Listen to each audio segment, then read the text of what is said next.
इसी सीरीज में आखिरी सवाल जो आपने लिखा था, calculation of solubility and solubility product of sparingly soluble salt, क्या कॉपी में हेडिंग डाल लिया था? एक लाइन लिखिएगा जब तक बैठ रहे सभी लोग। Calculation of solubility and solubility product. बच्चों, ये जो आपके सामने टॉपिक लिखा है, इसे आप बहुत डिटेल में आयनिक इक्विलिब्रियम में पढ़ते हैं, लेकिन क्योंकि हम इलेक्ट्रोकेमिस्ट्री पढ़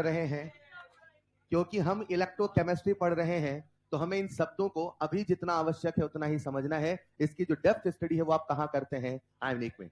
मैं कहना क्या चाहता हूं, सुनिएगा। सबसे पहला आपके सामने एक शब्द है जिसका नाम है सॉल्युबिलिटी। मैंने सॉल्यूशन चैप्टर में भी शब्द के बारे में बताया था। घुलने की क्षमता सॉल्युबिलिटी नहीं है, मैक्सिमम घुलने की क्षमता सॉल्युबिलिटी है। बोलो हाँ या ना? पहले हम इन शब्दों को समझते हैं, फिर टॉपिक में आते हैं। तो लिखिएगा फर्स्ट पॉइंट, लिखते चलना फटाफट। सबसे पहले समझते हैं आखिर सॉल्युबिलिटी क्या है। तो लिखना सॉल्युबिलिटी, मैक्सिमम डिसॉल्व होने की कैपेसिटी। सॉल्युबिलिटी, मैक्सिमम डिसॉल्व होने की कैपेसिटी। घुलने की क्षमता नहीं, मैक्सिमम घुलने की क्षमता, वही सॉल्युबिलिटी है। इसे ऐसे समझा जाए, जब कभी भी किसी भी सब्सटेंस का सॉल्युबिलिटी बोला जाए तो बच्चा ये दिमाग में क्लियर कर ले, इससे ज्यादा वो घुलने वाला। मैंने कहा एक सॉल्ट है, उसकी सॉल्युबिलिटी है 0.001, ये सॉल्युबिलिटी है, मतलब उस टेम्परेचर पे इससे ज्यादा घुलने वाला। बोलो चलेगा? नंबर 1। नंबर 2, जब हम लिखेंगे सॉल्युबिलिटी, क्या लिखेंगे? तो उसे रिप्रेजेंट करेंगे कैपिटल एस से, और सॉल्युबिलिटी की जो यूनिट होती है वो बिल्कुल इक्वल होती है मोलैरिटी के। लेकिन फर्क इतना है, मोलैरिटी हर वक्त डिफाइन है, सॉल्युबिलिटी हर वक्त डिफाइन। पानी में अगर आप 1 चम्मच चीनी मिलाते हैं, मोलैरिटी डिफाइन है, लेकिन सॉल्युबिलिटी डिफाइन। सॉल्युबिलिटी तब डिफाइन होगा जब उसमें चीनी मैक्सिमम घुल चुका होगा। मान लेते हैं आज चीनी घुला है मैक्सिमम 3 चम्मच, मान लो। तो जब पहला चम्मच घोला, सॉल्युबिलिटी डिफाइन है? नो। मोलैरिटी डिफाइन है? यस। दूसरे चम्मच पे सॉल्युबिलिटी? नो। मोलैरिटी? यस। और तीसरे चम्मच पे सॉल्युबिलिटी भी डिफाइन है, मोलैरिटी भी डिफाइन। मोलैरिटी तो हर वक्त है, लेकिन सॉल्युबिलिटी हर वक्त। लेकिन देखा जाए तो जो सॉल्युबिलिटी है उसकी यूनिट भी मोलैरिटी के बराबर। लिखते चलिएगा second point, solubility is equal to molarity. Solubility is equal to molarity, unit wise दोनों में कोई अंतर। नेक्स्ट पॉइंट, आप सबके सामने एक सॉल्ट शब्द है जिसका नाम है स्पैरिंगली सॉल्युबल सॉल्ट, कॉपी में लिखा होगा।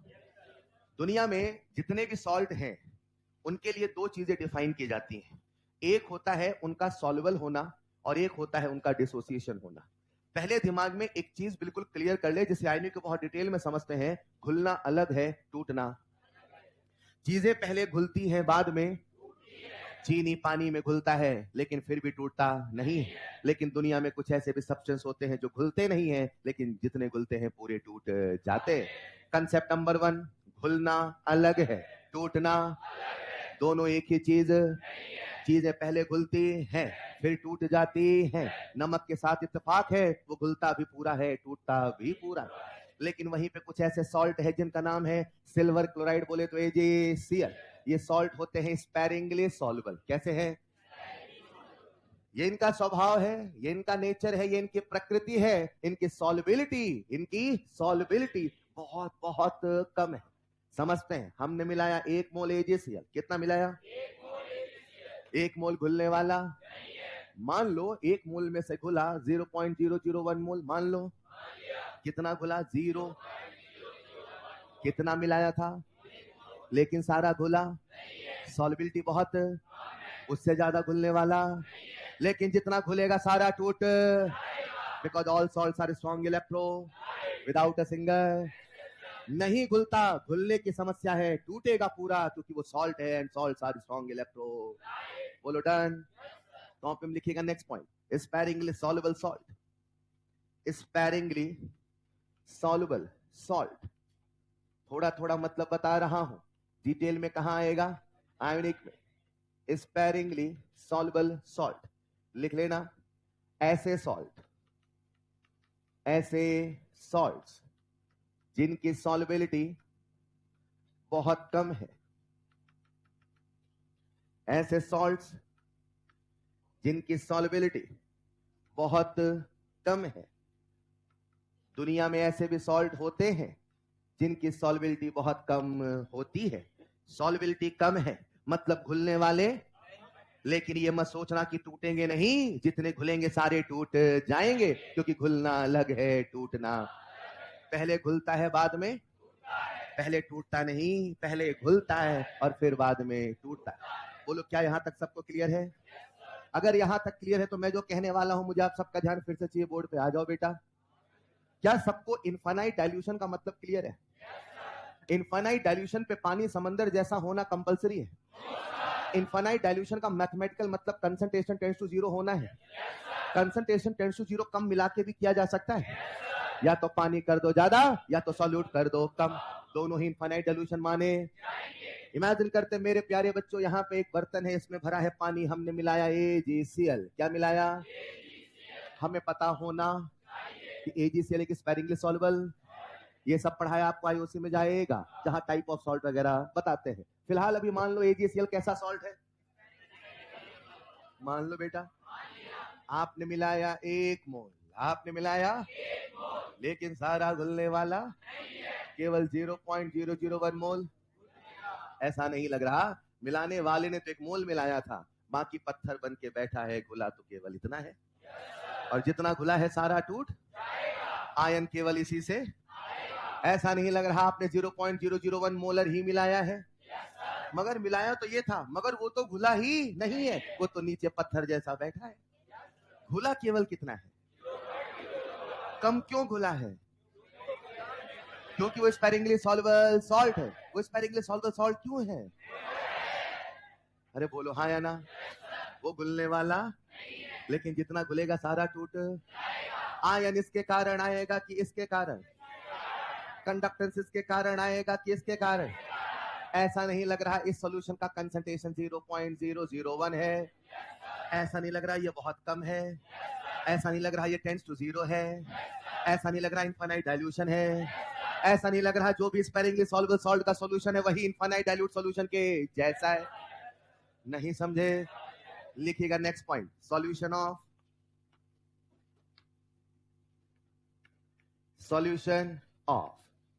sparingly soluble salt.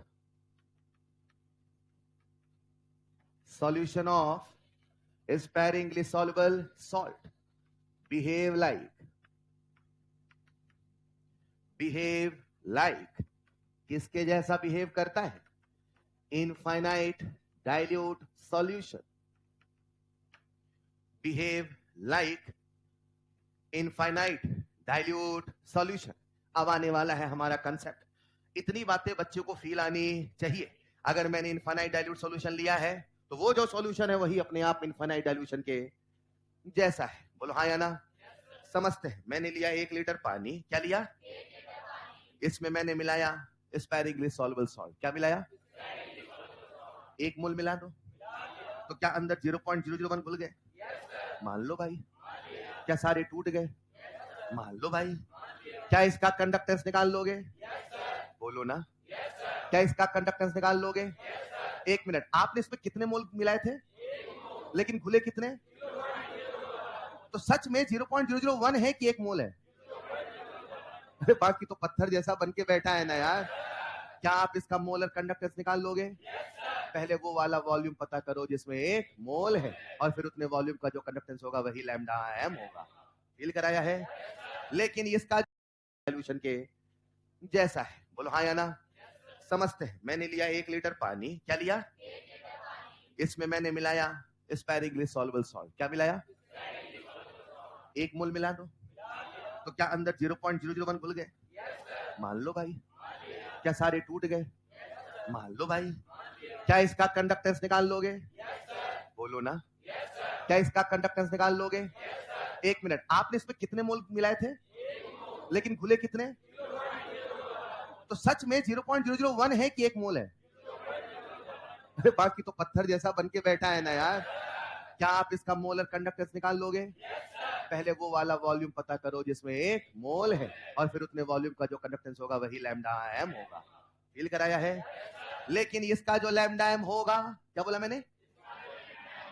एक मिनट, इसकी मोलैरिटी कितनी है? 0.001, 0. तो बोलो कितने लीटर में एक मोल? कितने लीटर में एक मोल? 1/0.001, कितने लीटर? बोलो डन। समझ पा रहे हो क्या? इसका 1000 लीटर ले लो, उसका कंडक्टेंस निकालो, क्या वो लैम्डा मोलर होगा? क्या वो लैम्डा मोलर होगा? बोलो ना यार। और अगर लैम्डा मोलर होगा, वही लैम्डा मोलर इनफाइनाइट होगा। नहीं सर, ये वाला नहीं आया। फिर से एक मोल मिलाओ, मिलाया कितना? घुला कितना? सारा क्यों नहीं घुला? घुलता ही नहीं सर, कसम खा के बैठा है। हाँ या ना? कितना घुला है? 0. बोलो डन। ऐसा नहीं लग रहा आपने मिला है 0.001 है? एग्री? अब इसका कंडक्टेंस, इस 1 लीटर का कंडक्टेंस क्या लैम्डा एम होगा? कितने लीटर का? ये डन है। वो वाला जिसमें अगर मैंने 1000 लीटर लिया होता तो उसका कुछ लैम्डा एम आया कि नहीं आया होता? डन। अब मुझे बताओ, उसका जो लैम्डा एम है क्या वही इनफाइनाइट डाइल्यूशन के जैसा है? वही तो कह रहा हूं, क्योंकि ये स्पेरिंगली सॉल्वेबल सॉल्ट की खासियत है कि जो सॉल्यूशन है वही इनफाइनाइट डाइल्यूशन के जैसा है। तो जो भी उसका लैम्डा एम है, उसे लैम्डा इन्फिनिटी माना जाएगा? अरे मान लो न्यूमेरिकल करते समय स्पेरिंगली सॉल्वेबल सॉल्ट के सॉल्यूशन में जो भी लैम्डा एम दिया होगा वही लैम्डा इन्फिनिटी माना जाएगा। अभी तक निकालते थे, अब निकालने की आवश्यकता, क्योंकि उससे ज्यादा घुलने वाला और जो है वही अपने आप में मैक्सिमम है। अरे बोलो, क्या मेरी बात समझ पाए हो? अगर समझ पाए तब समझ जाओगे। बोर्ड पे ना, क्या सबको लैम्डा एम का फॉर्मूला याद है? कितनों को याद है? याद है? लिख रहा हूं मैं, लैम्डा एम बराबर 1000/m। डन। आज कहानी चल रही स्पेरिंगली सॉल्वेबल सॉल्ट की। जहां लैम्डा एम है वहां लैम्डा नॉट है, जहां मोलैरिटी वहां हम क्या निकालने चले थे? कॉपी में हेडिंग पढ़ो जरा। Calculation of solubility. Calculation of, ये दिया होगा, ये दिया होगा, ये नहीं निकाल लोगे। यही तो सॉल्युबिलिटी है। सॉल्युबिलिटी घुलने की क्षमता है कि मैक्सिमम। मैक्सिमम घुलने की क्षमता पता तो ये पता, ये पता तो ये पता। बोलो बेटा, लिखो जल्दी से। लिख लेंगे formula, lambda M infinity is equal to kappa into 1000/s। बोलो चलेगा? जैसा पहले था वैसा ही है, बस जहां m है वहां s है, जहां लैम्डा m है वहां लैम्डा इन्फिनिटी। बोलो आसान है? बोलो बेटा।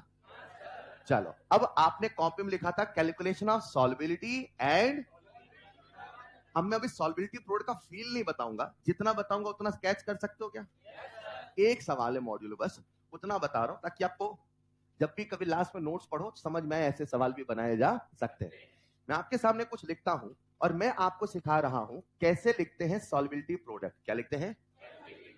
सॉल्युबिलिटी। पहले समझना, नजरें मत हटाना, ठीक? ए के नीचे, बी के नीचे। तो केएसपी लिखने का एक बड़ा प्यारा तरीका है, बता दो बेटा। x की पावर x इंटू वाई की पावर इंटू s की पावर। समझाता हूं, मान लो मेरे पास एक सॉल्ट है ए बी, मान लो। क्या आप इसका केएसपी बता दोगे? ऐसे नहीं, पहले आप मुझे बताओ ए की वैल्यू कितनी है, एक्स की वैल्यू, क्या बात है, वाई की वैल्यू 1 की पावर इंटू 1 + 1 2। मैं सीधे कह दू केएसपी बराबर है, बोलो डन। एस बोले तो यहां से आए, स्क्वायर करके ये निकाला, calculation of solubility and solubility दोनों आ गया। एक और प्रैक्टिस कर लेते हैं। आपके सामने एक सॉल्ट है AB2, क्या है? कितने बच्चे केएसपी लिख लेंगे? एक बार बोलेंगे 1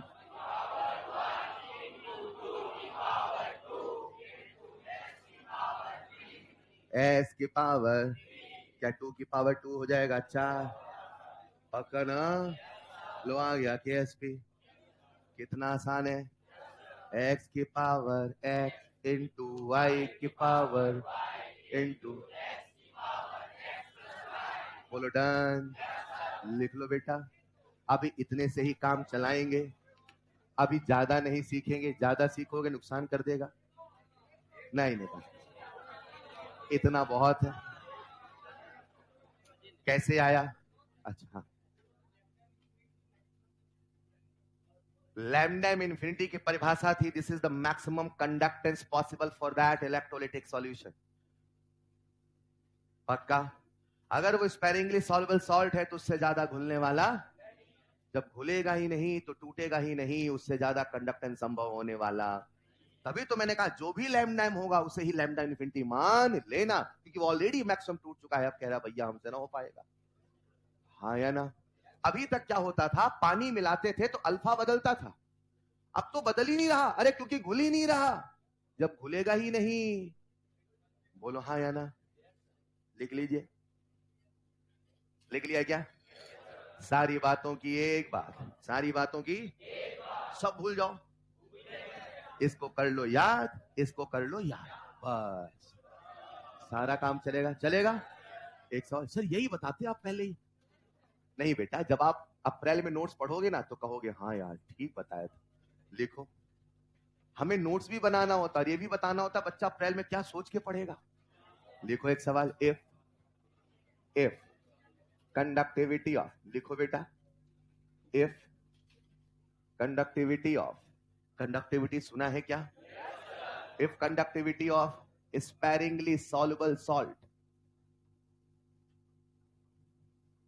sparingly soluble salt AgCl is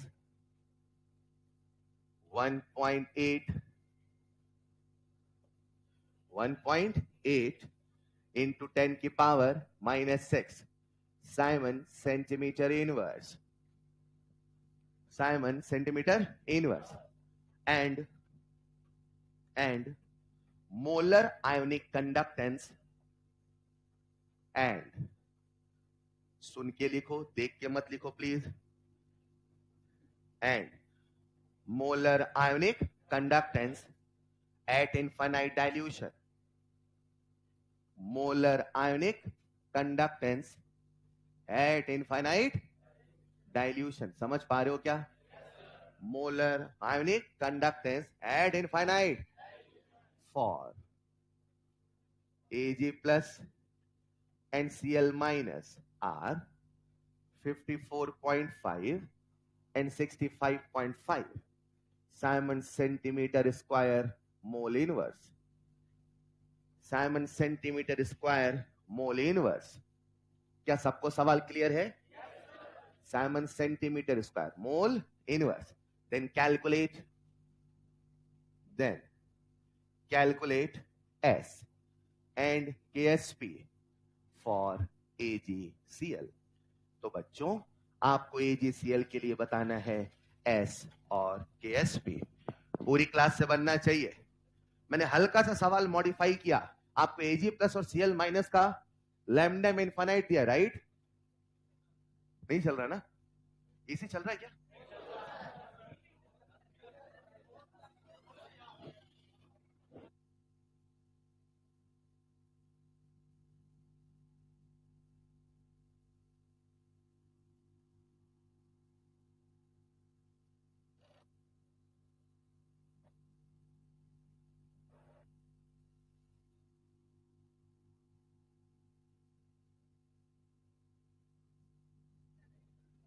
बन जाएगा सबसे।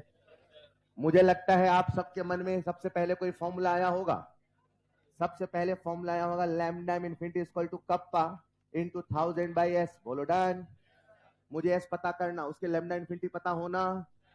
कितने बच्चों लैम्डा इनफिनिटी निकाल लिया? कैसे निकालोगे? सिंपली ऐड कर दो, कल यही तो सिखाया मैंने। क्लोई मोई के उस वाले पॉइंट को, दोनों पॉइंट को जोड़ दिया, चलेगा? सीधे दे देता तो आसान हो जाता ना यार, थोड़ा टफ करने की कोशिश करी, अलग अलग कर लोगे बच्चों।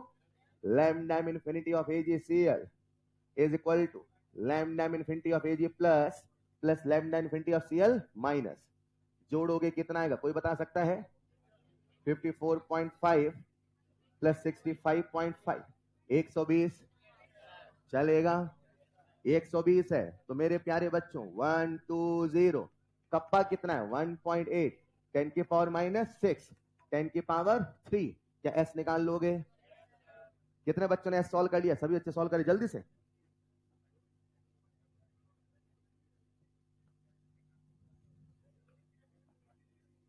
प्लीज आपस में डिस्कशन नहीं। आंसर आने पे हंसी कैसे आ सकती है? आया तो आया, बन गया क्या? चलिए साहब बताइए, s की वैल्यू कितनी है? 1.5 इंटू 10 की पावर माइनस, कितने बच्चों का आया? Raise your hand. ऐसा आ गया, कितने बच्चे KSP निकाल लेंगे? सबसे पहले KSP लिखना आना। सॉल्ट कौन सा है? AgCl। Ag के नीचे 1, Cl के नीचे 1, लिख लोगे? 1 की पावर 1 इंटू 1 की पावर 1 इंटू s की पावर 2। हाँ या ना?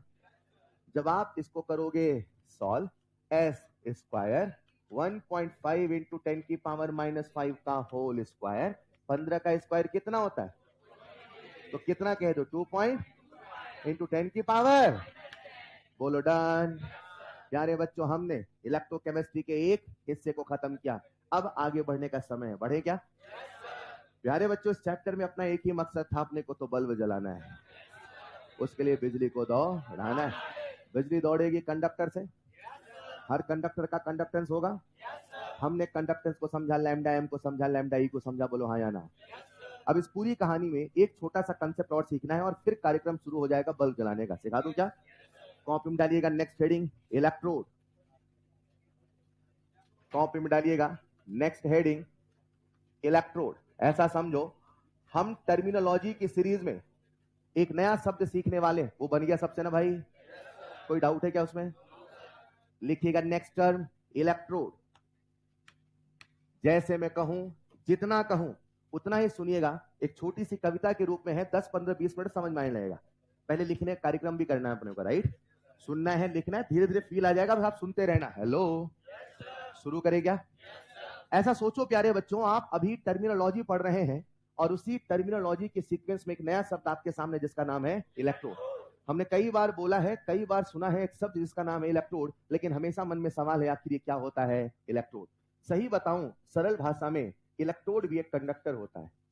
सही बताऊं सरल भाषा में, इलेक्ट्रोड भी एक, यानी एक ऐसा पदार्थ होता है जिससे होकर बिजली दौड़ जाती है। हर वो चीज जिससे होकर बिजली दौड़ जाती है वो इलेक्ट्रोड होता है।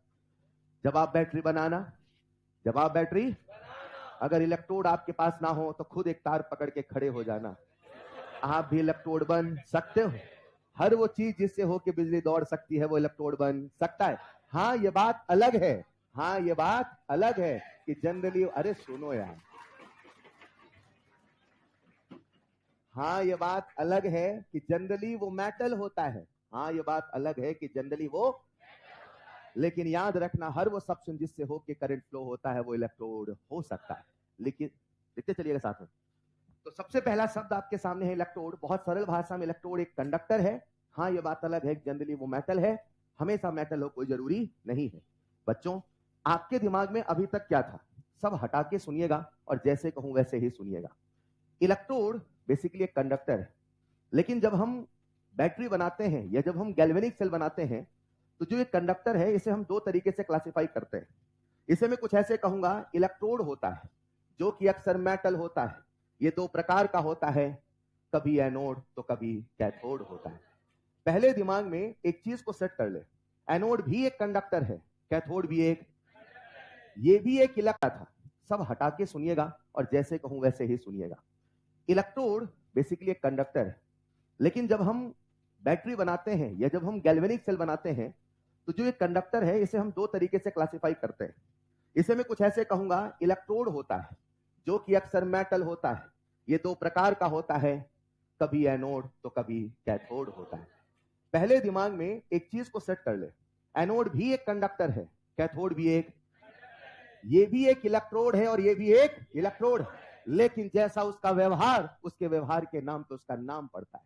कभी वो एनोड तो कभी वो कैथोड होता है। आज से मात्र एक परिभाषा और कोई दूसरी परिभाषा एनोड कैथोड की नहीं है, और परिभाषा एक है और वही रहने। सब कुछ बदलेगा लेकिन डेफिनेशन बदलने वाला। ना कोई चार्ज की परिभाषा है, ना कोई और डेफिनेशन, मात्र एक डेफिनेशन, जहां पर, क्या बोला मैंने, या जिसका, जहां पर ऑक्सीडेशन होता है वही एनोड होता है, जहां पर या जिसका रिडक्शन होता है वही, लिखते चलिएगा एरो बना के, एनोड जहां पर या जिसका ऑक्सीडेशन, जहां पर या जिसका ऑक्सीडेशन वही एनोड होता है, जहां पर या जिसका रिडक्शन, जहां पर या जिसका रिडक्शन वही कैथोड होता है। मुझे आपको यह बताने की आवश्यकता नहीं है आखिर ऑक्सीडेशन क्या होता है, आखिर रिडक्शन, चार्ज का बढ़ना, चार्ज का घटना, जहां पर चार्ज बढ़ रहा है वही एनोड होता है, जहां पर चार्ज घट रहा, या तो वहां पर चार्ज घट रहा या तो उसी का चार्ज, या तो वहां पर ऑक्सीडेशन हो रहा या तो उसी का ऑक्सीडेशन। जब भी होगा ऑक्सीडेशन, जब भी होगा क्या इलेक्ट्रॉन का लॉस होगा? बोलो भाई, यानी जो भी एनोड होगा आई एम डैम श्योर वहां पे इलेक्ट्रॉन का लॉस होगा, जो भी कैथोड होगा आई एम डैम श्योर वहां पे इलेक्ट्रॉन का गेन होगा। इसके अलावा और कोई दूसरी डेफिनेशन एनोड कैथोड का नहीं होगा। लिखते चलिएगा, इलेक्ट्रोड बेसिकली एक कंडक्टर होता है, जैसा उसका व्यवहार वैसा उसका नाम होता है। अगर कभी वहां पर या उसका ऑक्सीडेशन तो वो होगा, अगर वहां पर उसका रिडक्शन होगा तो वो होगा। बोलो हाँ या ना। ये कोई किस्मत का लेखा नहीं। क्या बोला मैंने? ये कोई किस्मत का लेखा समझते हैं? लिखा है तो यही होगा। ये कोई किस्मत का लेखा नहीं, सब कर्मों का खेल होता है। अब नहीं बोलूंगा यार, आप भावुक हो जाते हो। ये कोई किस्मत का लेखा नहीं, सब कर्मों का, जिसके जैसे कर्म उसके साथ वही होता है। अगर यार थोड़ा कंट्रोल करो ना भाई, खत्म तो हो जाने दो। आप खत्म ही नहीं होने दोगे। अगर वहां पे ऑक्सीडेशन हुआ, क्या हुआ? ऑक्सीडेशन क्यों होता है? दुनिया में बिना वजह के कुछ भी नहीं होता है। दुनिया में बिना वजह नहीं, आप ऐसा नहीं पढ़ पाओगे। तो कर लो कर लो कर लो कर लो।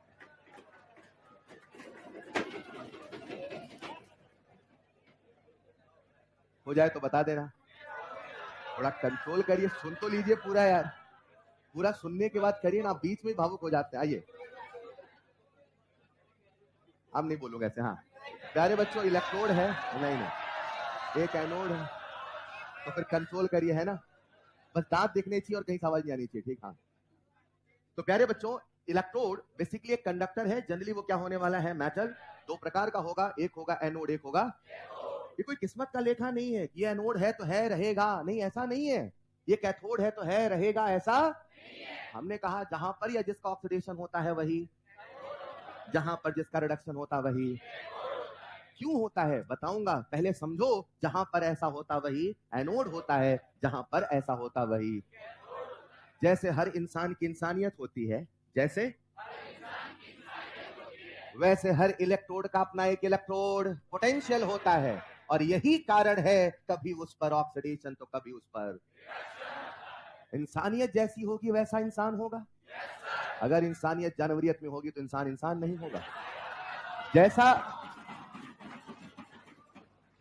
जैसा उसका इलेक्ट्रोड पोटेंशियल होता है वैसा ही इलेक्ट्रोड होता है। मन में एक सवाल तो आया होगा, सर आखिर इलेक्ट्रोड पोटेंशियल? लिखिएगा नेक्स्ट सब, इलेक्ट्रोड पोटेंशियल। इलेक्ट्रोड पोटेंशियल, हर इलेक्ट्रोड का अपना एक इलेक्ट्रोड पोटेंशियल होता है।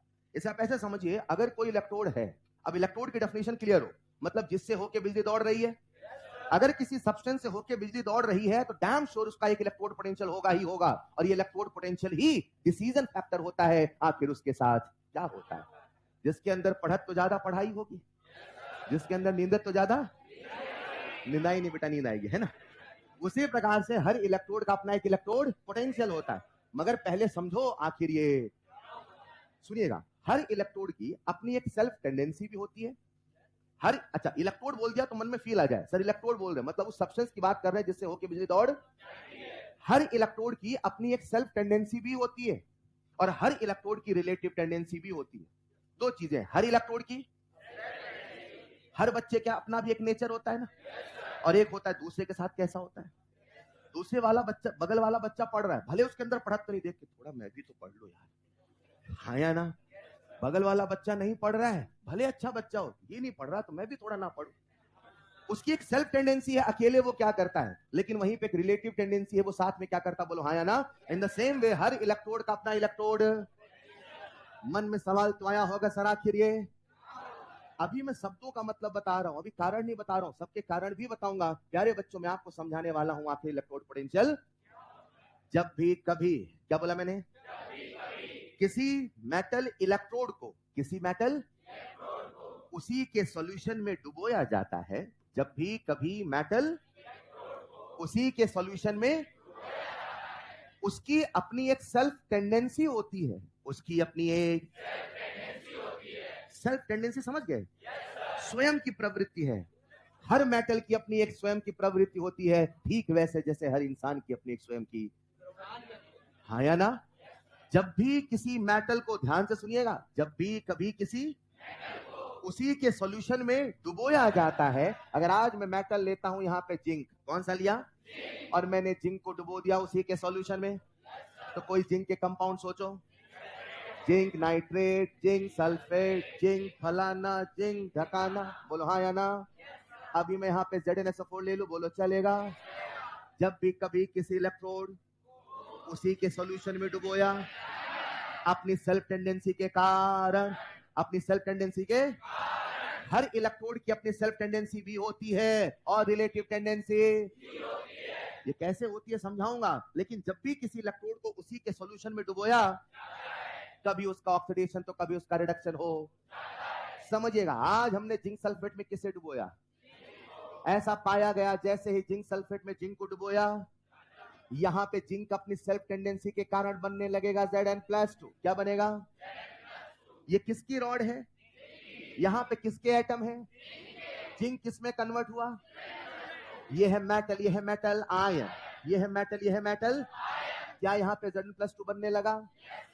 जैसे ही इस रॉड को उसके सॉल्यूशन में डुबोया जाता है, यहां से जिंक+2 का आयन बाहर आता है, इलेक्ट्रॉन पीछे छोड़ के चला जाता है, इलेक्ट्रॉन पीछे छोड़ के, जिंक से क्या बना, Zn+2 बाहर आया, लेकिन इलेक्ट्रॉन बाहर, इलेक्ट्रॉन कहां रह गया, मेटल की रॉड में, कहां रह गया। अब सुनिएगा, आपने कौन सा सॉल्यूशन लिया, मान लो इसमें 100 जिंक सल्फेट है, मान लो, ये सारी अजम्पशन याद रखना लास्ट तक, राइट। कितने जिंक सल्फेट है, अगर 100 जिंक सल्फेट है तो जिंक के कितने आयन, सल्फेट के, ये सॉल्यूशन भी पॉजिटिव है कि नेगेटिव है कि न्यूट्रल है, लेकिन जिंक की सेल्फ टेंडेंसी क्या है, ऑक्सीडाइज होने की, बोलो हाँ या ना। तो जिंक से क्या बना, जैसे Zn+2 बना तो अंदर जिंक की संख्या बढ़ेगी घटेगी, अंदर सॉल्यूशन पॉजिटिव चार्ज बढ़ेगा घटेगा। तो जैसे पहला जिंक 2+ एक ड्राइविंग फोर्स के कारण आएगा, लेकिन अगले जिंक का आना आसान होगा कि मुश्किल होगा।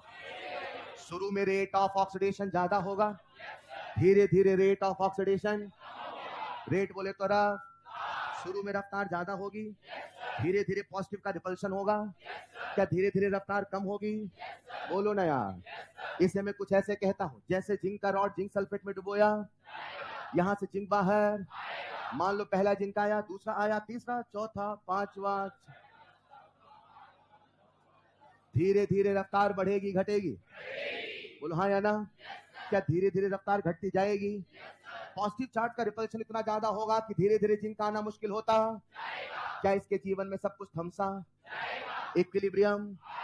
मैं जो कहने वाला हूं पूरी क्लास का ध्यान चाहिए। आज मुझे बताओ जिंक की रॉड पे कैसा चार्ज है, हमने माने हैं 10 जिंक, कितने माने हैं, बस अजम्पशन है, राइट। कितने जिंक का ऑक्सीडेशन हुआ, 10, तो पीछे कितने इलेक्ट्रॉन छूट गए, बेटा एक जिंक से 2 इलेक्ट्रॉन आ रहे हैं, कितने छूट गए पीछे, इस पे कितने नेगेटिव चार्ज है, जवाब देते रहना यार, कितने नेगेटिव चार्ज है, बताओ। मेटल की रॉड पॉजिटिव हुई कि नेगेटिव, बताओ। सॉल्यूशन पे डोमिनेटिंग पॉजिटिव है नेगेटिव, सॉल्यूशन पे पॉजिटिव चार्ज क्यों आया, समझ पाए, because of the excess zinc plus ion, बोलो हाँ या ना।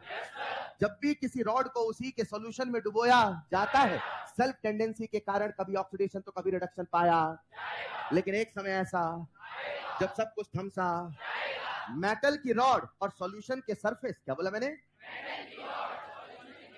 के बीच में जो पोटेंशियल डिफरेंस आएगा वही इलेक्ट्रोड पोटेंशियल क्या है। हर इलेक्ट्रोड का दांत दिखाना है, हाथ ऐसे चिपका लो, हाथ। हर इलेक्ट्रोड का अपना इलेक्ट्रोड पोटेंशियल होगा, हाँ या ना। इलेक्ट्रोड पोटेंशियल अगर कोई कहे है क्या, तो कहोगे सरल भाषा में it's a potential difference. It's a potential कब आता है, जब उसी रॉड को उसी के सॉल्यूशन में डुबोया जाता है, तो मेटल की रॉड और सॉल्यूशन की सरफेस में एक पोटेंशियल डिफरेंस, वही इलेक्ट्रोड पोटेंशियल क्या है। लिखिएगा नेक्स्ट पॉइंट, इलेक्ट्रोड पोटेंशियल, एक लाइन लिख लो, this is the potential difference, this is the potential difference developed, this is the potential difference developed in between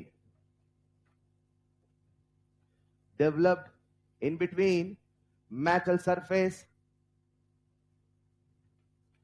developed in between metal surface and solution surface, developed in between metal surface and solution।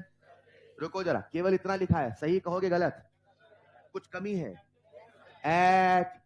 At last में लिखिएगा, at equilibrium, at equilibrium. थोड़ा feel करते हैं, मान लो ये है मेरे पास zinc sulphate का सॉल्यूशन, मान लो ये जिंक की रॉड है, जिंक की रॉड अपने आप में इलेक्ट्रोड है, हर इलेक्ट्रोड का इलेक्ट्रोड पोटेंशियल, अभी हवा में उसके इलेक्ट्रोड पोटेंशियल कोई मतलब नहीं है। इलेक्ट्रोड पोटेंशियल रोल में कब आएगा, जब उसी की रॉड को उसी के सॉल्यूशन में डुबोया जाएगा। मेटल के सरफेस सॉल्यूशन सरफेस के बीच में पोटेंशियल डिफरेंस, वही उसका इलेक्ट्रोड पोटेंशियल क्या है। जैसे इंसान की इंसानियत होती है, वैसे हर इलेक्ट्रोड का इलेक्ट्रोड पोटेंशियल होता है। उसके साथ क्या होता है, इसका निर्णय इलेक्ट्रोड पोटेंशियल ही करता है। पोटेंशियल मान लो क्षमता, मान लो ताकत, क्षमता, राइट, अरे हाँ या ना।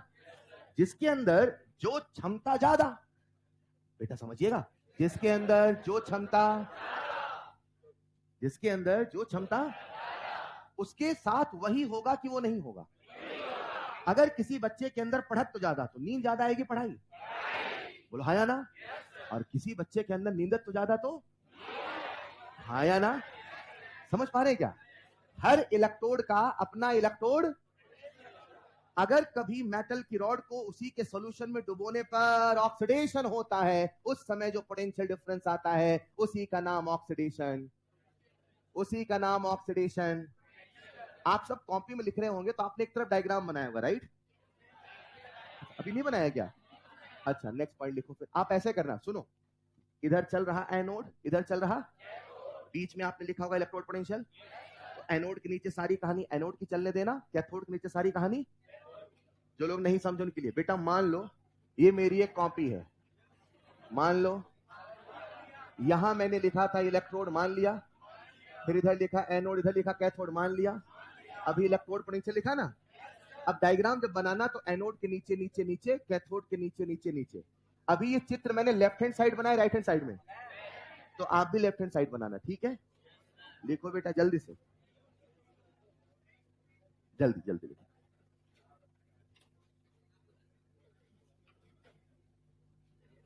लिखने काम जल्दी कर ले, छोटा सा चित्र बना ले, कोई दिक्कत नहीं। 3 के 10 जिंक ना बनाए।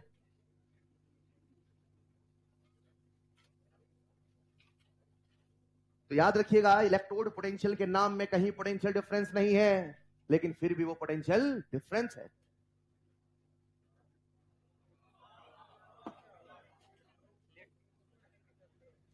इलेक्ट्रोड पोटेंशियल के नाम में कहीं पोटेंशियल डिफरेंस नहीं है, लेकिन याद रखना वो पोटेंशियल नहीं, पोटेंशियल डिफरेंस है। लिख लिया होगा, ठीक है। इन द सेम वे अब हम इधर ले रहे हैं दूसरा सॉल्यूशन, यहां भरा है कॉपर सल्फेट। क्या भरा है, मैं यहां एक अच्छी मूवी दिखाता था, लेकिन आप लोगों का स्वभाव देख के मूवी नहीं दिखाया। नहीं नहीं नहीं, आप भावुक ज्यादा हो रहे हैं। सेम इफेक्ट आएगा। इमेजिन करते हैं हमने यहाँ पे कॉपर को डुबोया कॉपर सल्फेट में, अब कॉपर की सेल्फ टेंडेंसी है,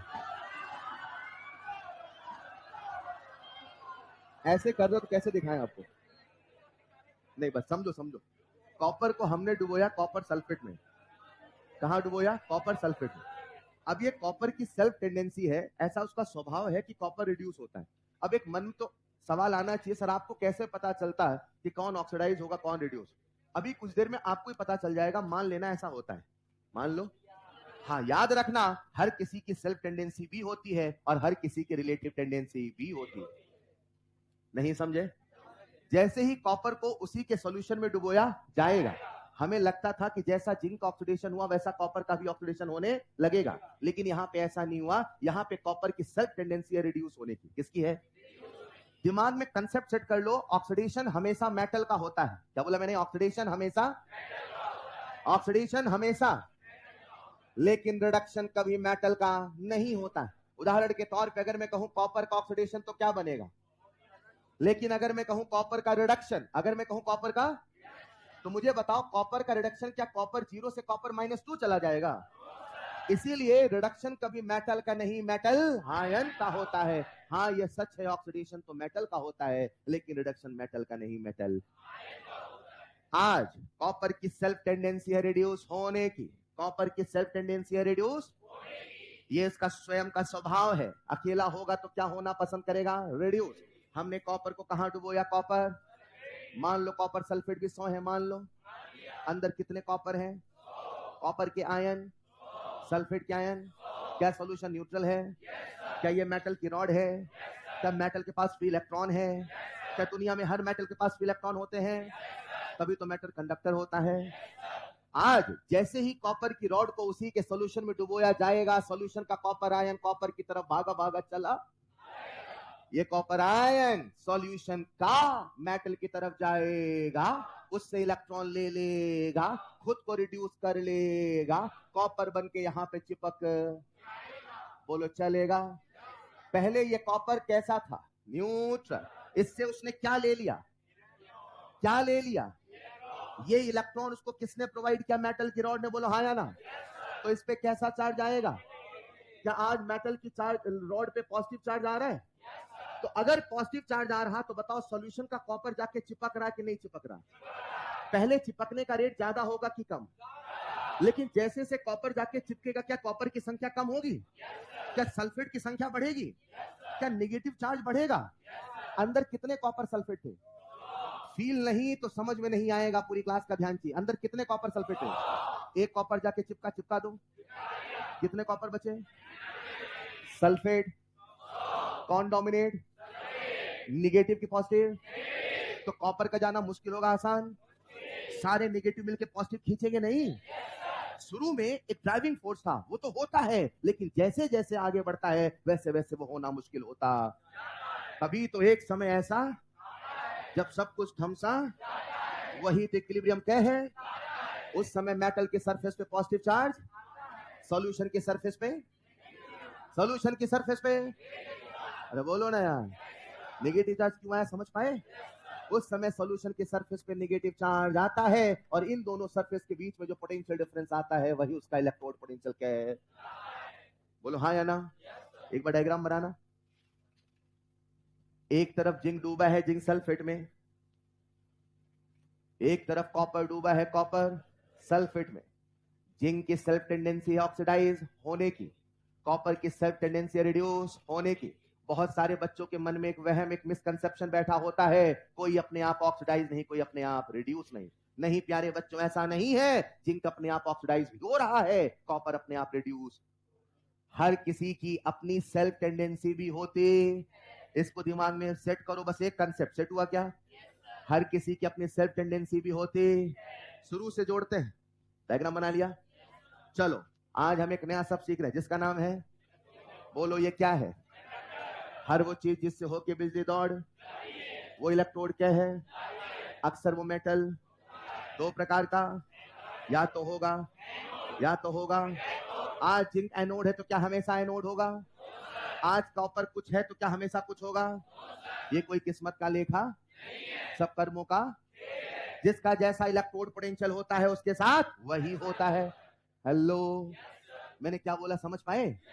जिसका जैसा इलेक्ट्रोड पोटेंशियल होता है उसके साथ वही होता है। हर इलेक्ट्रोड का अपना इलेक्ट्रोड।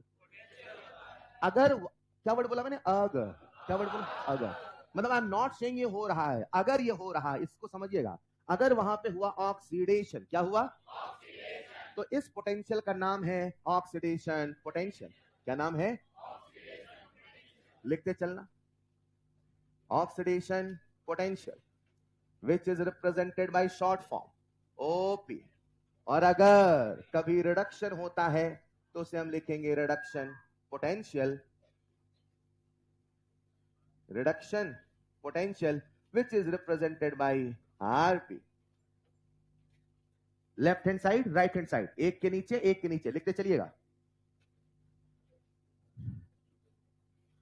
हर इलेक्ट्रोड का अपना इलेक्ट्रोड पोटेंशियल होता है, कभी ओपी तो कभी। क्या ओपी कहते ही आपको फील आया? अब मुझे शब्दों के साथ फील चाहिए। ओपी का फुल फॉर्म, ये पोटेंशियल है कि पोटेंशियल डिफरेंस है? किसके कारण आया? ऑक्सीडेशन के कारण, रिडक्शन कारण। और आरपी का फुल फॉर्म किसके कारण आया? डन है? हर इलेक्ट्रोड का अपना इलेक्ट्रोड पोटेंशियल होता है। पोटेंशियल बोले तो क्षमता, पोटेंशियल बोले तो किसी की ऑक्सीडाइज होने की क्षमता ज्यादा तो ऑक्सीडाइज होगा, किसी की रिड्यूस होने की क्षमता ज्यादा तो रिड्यूस होगा। बोलो आया ना? बोलो आया ना? आज आपने एक पोटेंशियल का नाम क्या रखा? Oxidation potential. और एक का नाम क्या रखा? पहला प्रश्न, ये पोटेंशियल है कि पोटेंशियल डिफरेंस है? किसके किसके बीच में आया है? Surface of solution and metal rod. बोलो डन, बोलो डन। अगर यहां पे चार्ज कितने आए थे? 20। कितने जिंक में इक्विलिब्रियम आया था? इलेक्ट्रॉन कितने आए थे? अगर यहां पे 40 होते, यहां पे कुछ और होता तो वही पोटेंशियल डिफरेंस होता कि अलग होता? कंडीशन के बदलने से पोटेंशियल डिफरेंस बदलेगा कि नहीं बदलेगा? सहमत हो? कंडीशन के बदलने से पोटेंशियल डिफरेंस क्या बदलेगा, क्यों बदलेगा, कैसे बदलेगा, सब आपको पढ़ाया जाएगा। अभी इतना समझो, सर कंडीशन के बदलने से पोटेंशियल डिफरेंस बदल। अगर कभी, क्या बोला मैंने? जब इलेक्ट्रोड पोटेंशियल निकाल रहे थे वहां पे कंडीशन कर दो स्टैंडर्ड। कैसे कर दो? कंडीशन कर दो। मन में सवाल तो आया होगा, sir what do mean by standard condition? बोलो हाँ या ना? स्टैंडर्ड कंडीशन का मतलब है जब कंसंट्रेशन हो जाए 1 मोलर। कितनी हो जाए? आज आपने जिंक सल्फेट कितने लिए थे? 100। अब 1 मोल कर दो, कर दो, अरे कर दो ना यार। उस समय जिंक को डुबो, तब भी तो कुछ जिंक की जाने की टेंडेंसी होगी। जहां जितना यहां है उतना नहीं होगा, वहां कुछ और होगा, राइट? उस समय भी तो कोई पोटेंशियल डिफरेंस आएगा। बोलो ना यार।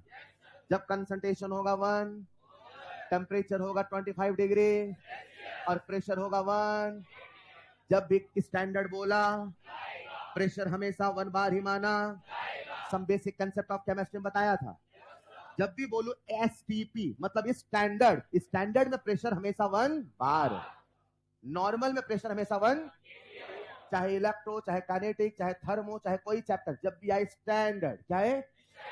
दिमाग में क्लियर कर लो, प्रेशर हमेशा कितना होगा? 1 बार। हाँ ठीक है, न्यूमेरिकल करते समय 1 बार को 1 एटीएम ले लो, लेकिन डेफिनेशन में ऐसा नहीं होगा। न्यूमेरिकल में फर्क पड़ता, लेकिन डेफिनेशन में फर्क। अगर मैं कहूं एक डेफिनेशन में ऑप्शन ये है और एक में ऑप्शन 1 एटीएम है, क्या टिक कर क्या होगी? 1 बार। समझ पा रहे हो क्या? सुनिएगा, जब भी कभी इलेक्ट्रोड पोटेंशियल निकाला, अगर वहां पे कंडीशन हो जाए स्टैंडर्ड, क्या हो जाए?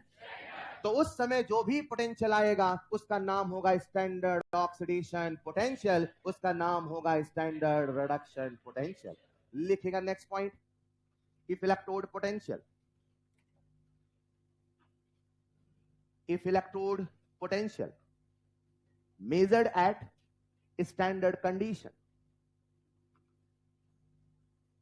if electrode potential measured at standard condition, आपके सामने स्टैंडर्ड कंडीशन का मतलब लिखा है।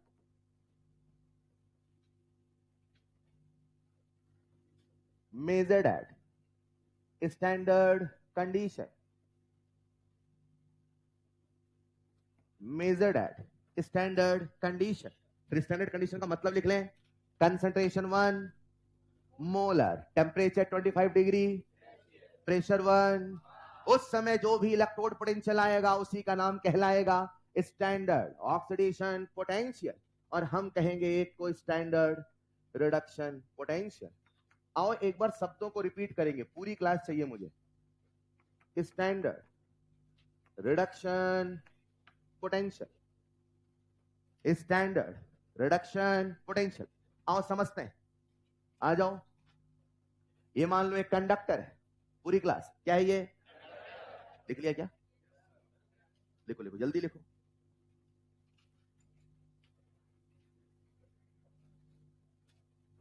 डन।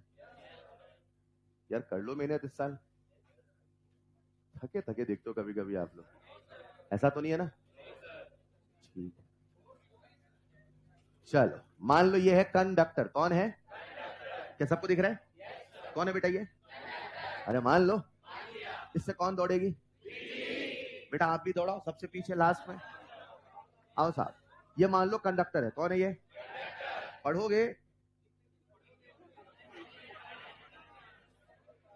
बेटा, कहां क्या हो गया? चलिए ये मान लो मेरे पास है कंडक्टर, कौन है? अगर ये कंडक्टर है तो क्या ये इलेक्ट्रोड बनने की क्षमता रखता है? गोल्ड भी इलेक्ट्रोड बन सकता है, प्लेटिनम भी बन सकता है, आप भी बन सकते हो। हाँ, आपको अपना सोल्यूशन ढूंढना पड़ेगा, वो देख लेना, ठीक है? जब भी किसी इलेक्ट्रोड को उसी के सोल्यूशन में डुबोया, ये मार्कर है और ये मार्कर सल्फेट है मान लो, ठीक है? जब भी मैं इस इलेक्ट्रोड को इसी के सोल्यूशन में डुबाऊं, इस मार्कर की अपने सेल्फ टेंडेंसी होगी, कुछ ना कुछ तो होगी। आपका भी क्या मानने का मन कर रहा है?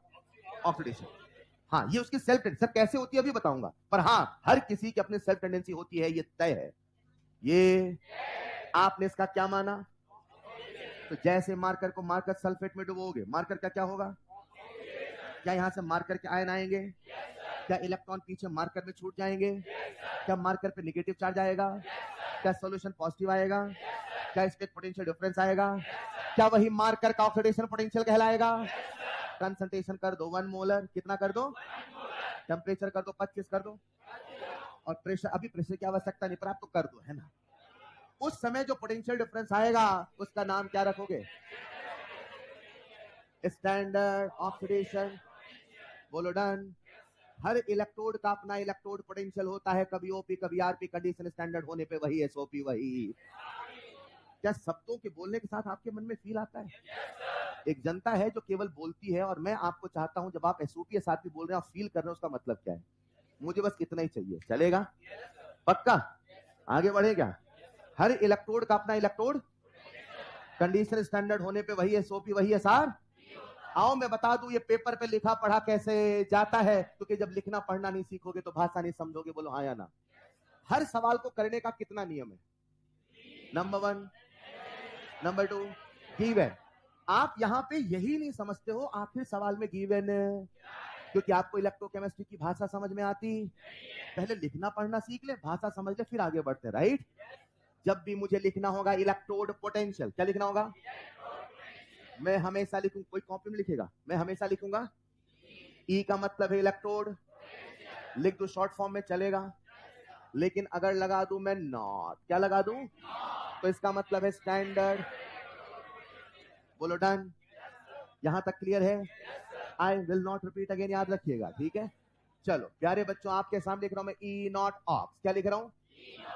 ध्यान से सुनना, ई नॉट, ई नॉट मतलब ऑक्सीडेशन। कंडीशन कैसी है? तो इसे आप क्या पढ़ोगे? एस। शानदार शानदार। अगर मैं आपके सामने कह दूं ई नॉट रेड, क्या कह दूं? क्या पढ़ोगे? शानदार शानदार। अगर मैं आपके सामने कह दूं ई नॉट, क्या कह दूं? कंडीशन स्टैंडर्ड है कि नहीं है? यहां लिखा zinc, vertical line Z and 2+, रोको, जिंक स्लैश जिंक 2+। जिंक पे कितना चार्ज है? 0। जेड एन पे 0 से +2, चार्ज का बढ़ना, ऑक्सीडेशन रिडक्शन। इसे क्या पढ़ोगे? एसओपी। मैं कह दूं बराबर एक्स वोल्ट, अच्छा वोल्ट लिखूंगा ना, पोटेंशियल डिफरेंस की यूनिट, ऑलराइट? X volt. इसे क्या पढ़ोगे? एसओपी के एसआरपी। क्या ये एसओपी है? अब जो मैं कह रहा हूं मेरी बात को समझना ध्यान से। मैंने एक सवाल दिया, मैंने एक वहां लिखा E naught zinc slash zinc 2 plus बराबर एक्स वोल्ट, तो आप क्या समझोगे सर ने क्या दिया? इसका मतलब वहां पे ऑक्सीडेशन हो रहा नहीं। ये किस्मत का लेखा नहीं। क्या बोला मैंने? ये किस्मत का जो लिखा है वही होता है ऐसा नहीं होता है। जो लिखा है वही ऐसा, ये सब कर्मों का खेल है, जिसके जैसे कर्म उसके साथ वैसा होता है। ऑक्सीडेशन पोटेंशियल लिखने पर ऑक्सीडेशन हो कोई जरूरी, रिडक्शन पोटेंशियल लिखने पे रिडक्शन हो कोई जरूरी। ये मात्र लिखने का तरीका है। मेरी इच्छा है मैं ऑक्सीडेशन को रिडक्शन बना के लिखूं कि रिडक्शन को ऑक्सीडेशन बना के लिखूं। जो लिखा है वही होता है ऐसा समझना। आज मैं आपके साथ अभी समझा रहा हूं। जिंक स्लैश क्या लिखा? जिंक 2 प्लस, ये ऑक्सीडेशन है कि रिडक्शन? इसका मतलब आप इसे क्या मानोगे? एसओपी एक एसआरपी। तो बच्चे को बस इतना मानना है कि सर ने हमें एसओपी दिया है, बस क्या मानना है? एसओपी दिया, ऑक्सीडेशन हो रहा ऐसा कोई जरूरी। अगर समझ पाए तो इधर आना जरा। आपके सामने लिखा मैंने ई नॉट, क्या लिखा? Copper 2 plus slash copper. पहले समझो ये ऑक्सीडेशन है कि रिडक्शन? तो इसे एसआरपी पढ़ोगे एसओपी, यानी कॉपर का रिडक्शन हो रहा है। कॉपर का एसआरपी दिया है, हो रहा है कोई जरूरी नहीं है। इसको सेट करो। ये केवल लिखने का एक, जो लिखा है वही होता है ऐसा। आपको अपना दिमाग लगा के सोचना आखिर उसके साथ क्या हो रहा है। ये तो बस वैल्यू देने का एक तरीका। अगर समझ पाए तो समझना। आपके सामने लिखा मैंने ए से बना A2 प्लस, क्या लिखा? Plus 2 electron. बताओ ये ऑक्सीडेशन है कि रिडक्शन? मैं कॉमा करके लिख दूं एक्स वोल्ट, आप इसे एसओपी पढ़ोगे एसआरपी। मान लो ई नॉट बराबर लिखा है, कंडीशन स्टैंडर्ड 1 मोलर, मान लो, मान लिया क्या? तो आप इसे एसओपी पढ़ोगे एसआरपी। तो आज आपके सामने जो रिएक्शन है वो किसकी दे रखी है? किसकी दे रखी है? रिएक्शन किसकी गिवन है? और कॉमा करके क्या लिखा है? तो ये एसओपी है कि एसआरपी? यानी ए का क्या हो रहा है? ए का क्या हो रहा है? ए का केवल एसओपी दिया है, ऑक्सीडेशन होगा कोई जरूरी नहीं है। इसको समझो पहले। ये मात्र लिखने का, यही हो रहा है ऐसा कोई जरूरी। समझ पा रहे हो क्या? अब ये समझाता हूं। अगर मैं आपके सामने लिख दूं A+2, क्या लिख दूं? चलो एक दूसरा आयन लिख रहा हूं मैं आपके सामने A-2, मान लो, और A-2 से मैंने बना दिया A। पहले बताओ ये ऑक्सीडेशन है कि रिडक्शन? डन? पक्का? -2 से क्या बन रहा है? ऑक्सीडेशन की रिडक्शन। और मैं ऐसे लिखता हूं ई नॉट बराबर वाई वोल्ट। बताओ वाई वोल्ट को क्या पढ़ोगे? ई नॉट है तो कंडीशन स्टैंडर्ड है कि नहीं है? तो आप इसे एसओपी पढ़ोगे एसआरपी। इसका एसओपी कितना है? इसका क्या मतलब? इसका ऑक्सीडेशन हो रहा है, होगा तो ये होगा। क्या बोला मैंने? होगा, हो ही रहा है कोई जरूरी। ये कोई किस्मत का लेखा नहीं, सब कर्मों का खेल है। जो लिखा है वही होता है ऐसा नहीं होता। क्या समझे? जो लिखा है वही ऐसा, इसको सेट कर लो बस। जो लिखा है वही होता है ऐसा। हमें अपना दिमाग लगा के चेक करना पड़ेगा क्या होता है, बस ये वैल्यू देने का एक तरीका। Is this clear? कभी कभी ऐसा भी होगा, कभी कभी ऐसा भी होगा। आपके सामने लिख देगा ई नॉट बराबर एक्स वोल्ट, बस ना ऑक्स बोला, ना रिएक्शन बोला, ना ऑक्स बोला, ना कोई सिंबल बोला। आपके सामने एक इलेक्ट्रोड है, उसका ई नॉट कितना दिया? अब या तो होगा ऑक्सीडेशन, या तो होगा एसओपी, या तो होगा। बोलो, कुछ नहीं बोला है तो क्या मानेंगे? क्या मानेंगे? क्या मानेंगे? ये यूपीएससी का रिकमेंडेशन है। किसका रिकमेंडेशन है? कुछ न बोला, कुछ न लिखा, और सवालों में कोई इशारा भी नहीं किया, वो हमेशा एसआरपी ही माना। एक एक शब्द समझाऊंगा। मैंने पहले ही कहा था अभी कुछ कविता जैसा चलेगा, फिर उसको धीरे धीरे ओपन करते चलूंगा। राइट?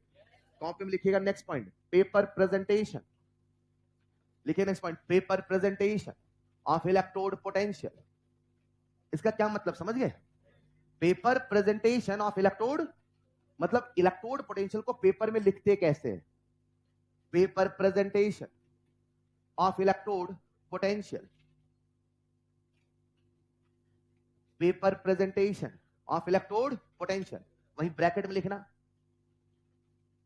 ये केवल वैल्यू देने का तरीका है, लिखना एक लाइन, ये केवल वैल्यू देने का एक तरीका है, ये केवल वैल्यूज देने का एक तरीका है। जो लिखा है, जो लिखा है वही हो जरूरी नहीं है, जो लिखा हो वही हो जरूरी नहीं है। समझाता, पहले लिखना तो सीखो, आखिर हम लिखते कैसे। तो सरल भाषा में, अगर कभी ऑक्सीडेशन का कुछ सिंबॉलिक प्रेजेंटेशन हो, एसओपी मानना।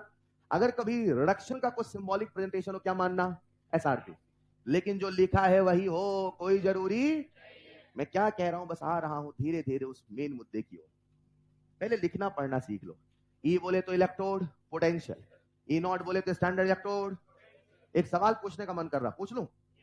अगर मैं कह दूं जिंक का ई नॉट है एक्स वोल्ट, ई नॉट है, तो आप क्या सोचोगे, कंसंट्रेशन कितना है? 1 मोलर। अरे हाँ या ना, मैं ई नॉट बता रहा हूं, और जैसे ई नॉट बोला मतलब कंडीशन कैसी है, स्टैंडर्ड, यानी कंसंट्रेशन 1, प्रेशर 1, टेम्परेचर 25 डिग्री। ये फटाफट आपके मन में आ जाना। एक बार इसको लिख लो।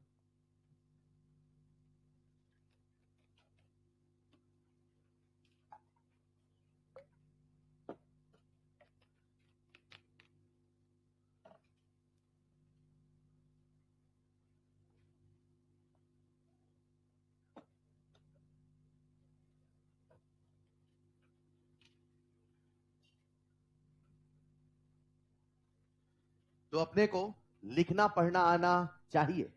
वो कभी सिंबॉलिक प्रेजेंटेशन देगा, तो कभी रिएक्शन प्रेजेंटेशन देगा, तो कभी कुछ नहीं लिखेगा।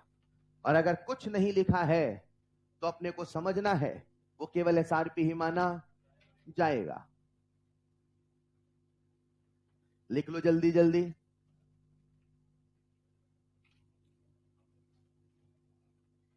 इलेक्ट्रोड, मैं अभी तक जितना बोला हूं उसे रिवाइज करा रहा हूं एक लाइन में, राइट।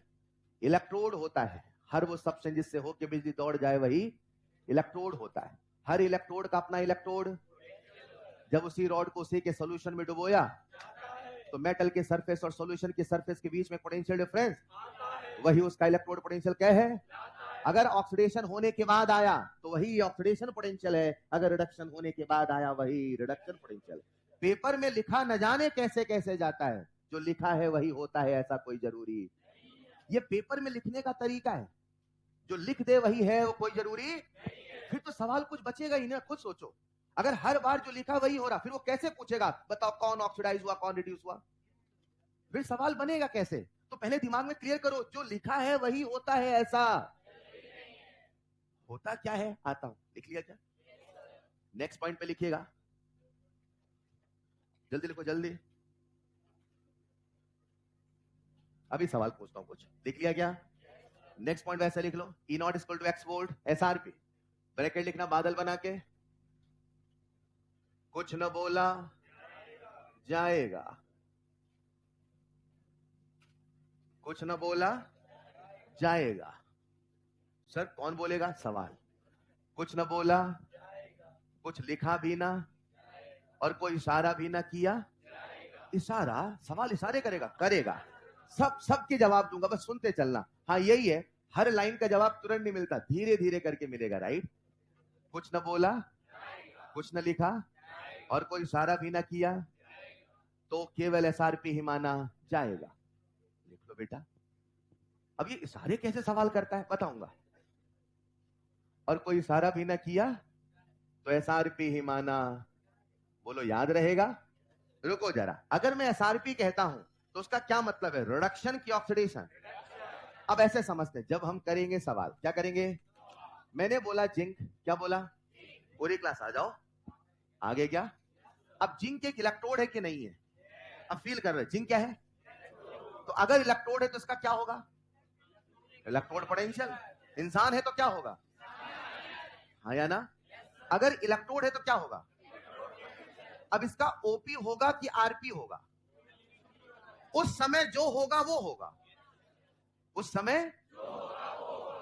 समय अगर ऑक्सीडेशन होगा, रिडक्शन होगा, बोलो हाँ या ना? अगर कंडीशन स्टैंडर्ड हो गई तो वही एसओपी वही। अभी फिलहाल मैंने बताया जिंक की सेल्फ टेंडेंसी क्या है, ऑक्सीडाइज होने की, अभी जस्ट बताया था, राइट? तो इसका वैसे क्या आएगा पहले, ऑक्सीडेशन पोटेंशियल, बोलो भाई। लेकिन अगर मैं आपके सामने ऐसे कह दूं, लेट्स इमेजिन मैंने एक सवाल दिया और मैंने कहा जिंक का, क्या बोला मैंने, इलेक्ट्रोड पोटेंशियल है लेट्स इमेजिन -0.76 वोल्ट, मान लो। कुछ नहीं बोला, कुछ नहीं लिखा, कोई इशारा भी नहीं किया, तो आप क्या मानोगे? क्या बात कर रहे हो सर? लेकिन सर जिंक का तो ऑक्सीडेशन हो रहा था, जिंक का तो आपके सामने रिएक्शन लिख रहा हूं, ए से बना AN plus plus N electron, मान लो ये ऑक्सीडेशन है कि रिडक्शन? मैं कह दूं x वोल्ट, क्या कह दूं? आप इसे एसओपी मानोगे एसआरपी? क्या इसका एसओपी x वोल्ट है? अब मैं रिएक्शन को ऐसे लिख रहा हूं, AN plus plus N electron से बना, अब ये रिडक्शन हो रहा है कि ऑक्सीडेशन? और मान लीजिए अगर ये रिएक्शन को देखो, ये रिएक्शन क्या उसकी उल्टी है? यहां पे क्या है, ए से क्या बन रहा है? इसका मतलब ये है अगर होगा ऑक्सीडेशन तो ऐसे होगा, अगर होगा रिडक्शन, क्या वर्ड बोला मैंने, अगर होगा, अगर ऑक्सीडेशन हो ही रहा कोई जरूरी, ये समझो बस जो लिखा है वही होता है ऐसा। ये सब कर्मों का खेल है, ये सब आज ऐसे लिख दिया इसका मतलब ऑक्सीडेशन यानी एसओपी, और अगर ऐसे लिख दिया इसका मतलब रिडक्शन यानी एसआरपी, बोलो हाँ या ना? और इसका जो एसआरपी है मैं कितना लिखूंगा, -x वोल्ट। मुझे बताओ इसका एसआरपी कितना है, -x वोल्ट। ऐसा नहीं लग रहा एसओपी बराबर -एसआरपी होता है? अरे तभी तो मैं कह रहा हूं जो लिखा है वही होता है ऐसा। क्या पता जिसका ऑक्सीडेशन हो रहा सवाल बनाने वाले ने माइनस करके एसआरपी लिखा है, क्या पता जिसका रिडक्शन हो रहा सवाल बनाने वाले ने माइनस करके, तो जो लिखा है वही हो रहा है ऐसा, वो तो केवल वैल्यू देने का एक तरीका है। ये समझ पाए कि नहीं समझे? नेक्स्ट पॉइंट लिखना स्टार बना के, फॉर मेटल इलेक्ट्रोड्स। मैंने एक वर्ड बोला है फॉर मेटल इलेक्ट्रोड, इसमें बहुत गहरा राज छुपा है। For metal electrodes and generally, कुछ समझे? For metal electrodes and generally मतलब SOP equal to minus SRP, SOP equal to minus SRP, जैसा बोर्ड पे लिखा है SOP equal to minus SRP। पहले एक सवाल पूछता हूं, SOP हमेशा माइनस SRP के होगा? हमेशा होगा ऐसा? आप यकीन नहीं करोगे, बच्चा पूरी इलेक्ट्रोकेमिस्ट्री पढ़ लेता और यही मान के चलता है SOP हमेशा SRP के नेगेटिव होगा। This is not always true. हाँ ठीक है, एक केस है जहां मैं सिखाऊंगा, लेकिन याद रखना this is not always true. बोलो चलेगा? अभी फिलहाल क्योंकि हमें पहले कंसेप्ट सीखना है, मान लो SOP बराबर क्या होगा, माइनस, पूरी क्लास का मुझे ध्यान बोर्ड पे चाहिए, लिख लिया क्या? ये लिख लिया? लिखो जल्दी लिखो, SOP equal to minus SRP। मतलब मैंने कहा एक इलेक्ट्रोड है, उसका SOP है 5 वोल्ट, तो SRP कितना? हाँ या ना? एक इलेक्ट्रोड है उसका SRP है 3 वोल्ट, तो SOP कितना? प्लस का माइनस, माइनस का प्लस ही तो करना है। अब जादू दिखाता हूं,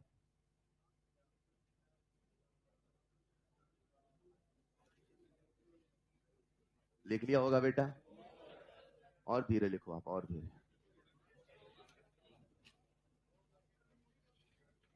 मूवी अब नहीं देखोगे बेटा।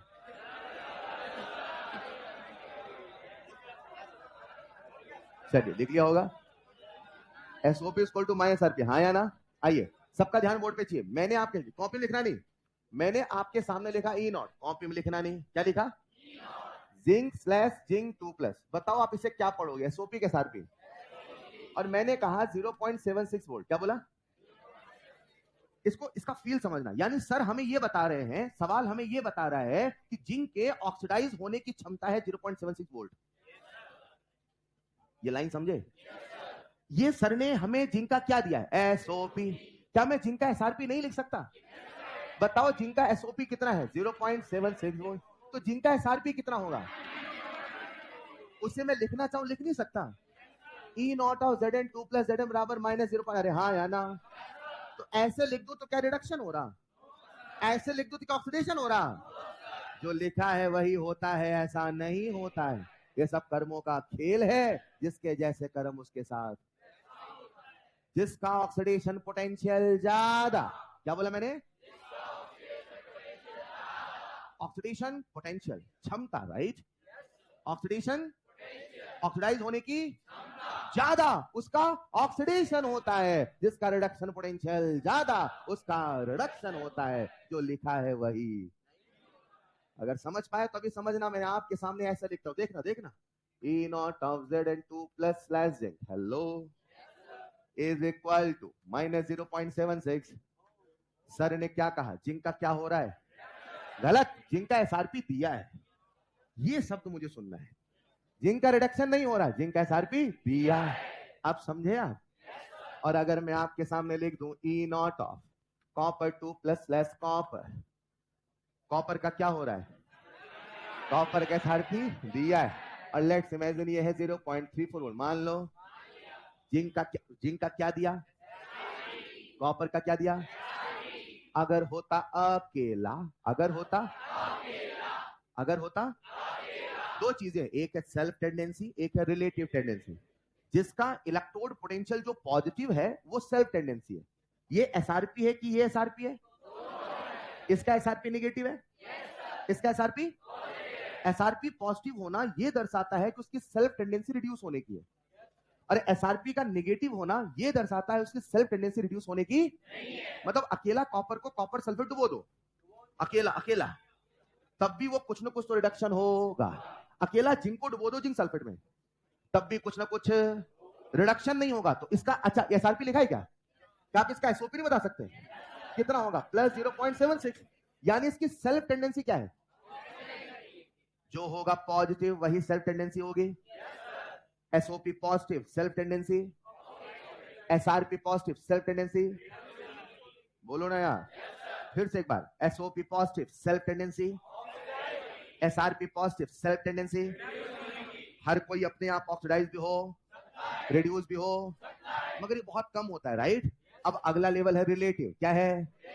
अब मैंने जिंक और कॉपर को साथ में ले लिया, जिंक और कॉपर को ले लिया बेटा, जिंक और कॉपर साथ में ले लिया, तार लगा दिया। अब बता, दोनों में लड़ाई होगी, तो जिसकी जो क्षमता ज्यादा वही होगा। सर ने जिंक का क्या दिया? कॉपर का। कॉपर की कौन सी ताकत ज्यादा? आपसे ज्यादा कि मुझसे ज्यादा? तो जब दोनों खड़े होंगे, कॉपर कहेगा मैं रिड्यूस होऊंगा, तुम मत होना। जिंक कहेगा ठीक है तुम हो जाओ, मैं ऑक्सीडाइज होऊंगा। हेलो, एसआरपी लिखने से रिडक्शन होता है? ऐसा नहीं होता। जो लिखा है वही होता है, ऐसा नहीं होता। ये सब कर्मों का खेल है, जिसके जैसे कर्म उसके साथ वही होता। इसका रिडक्शन पोटेंशियल ज्यादा, इसका होगा रिडक्शन। इसका ऑक्सीडेशन पोटेंशियल ज्यादा, इसका होगा ऑक्सीडेशन। इज दिस क्लियर और नॉट? एक सवाल के माध्यम से आपको क्लियर करता हूं। क्लियर कर दूं क्या? एक सवाल लिखना, ये पॉइंट लिख लिया, लिखना जरा एक सवाल लिखो। if electrode potential of electrode A, if electrode potential of electrode A is 1.5 volt। अब इसे पहले समझो, सर ने A का क्या बोला? तो आप इसे एसओपी मानोगे कि एसआरपी? अच्छा चलो एस लिख लो, स्टैंडर्ड इलेक्ट्रोड पोटेंशियल। तो आप इसे एसओपी मानोगे एसआरपी? कुछ न बोला, कुछ न लिखा, कोई इशारा भी न किया, एसआरपी माना। if SEP of A is equal to 1.5 volt and SEP of B is equal to 2.3 volt is equal to 2.3 volt, then identify which will behave like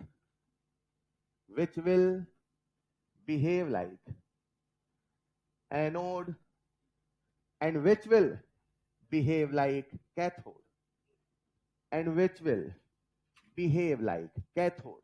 क्या सबको सवाल समझ में आ गया? मुझे बताओ, दोनों का हमें क्या दे रखा है?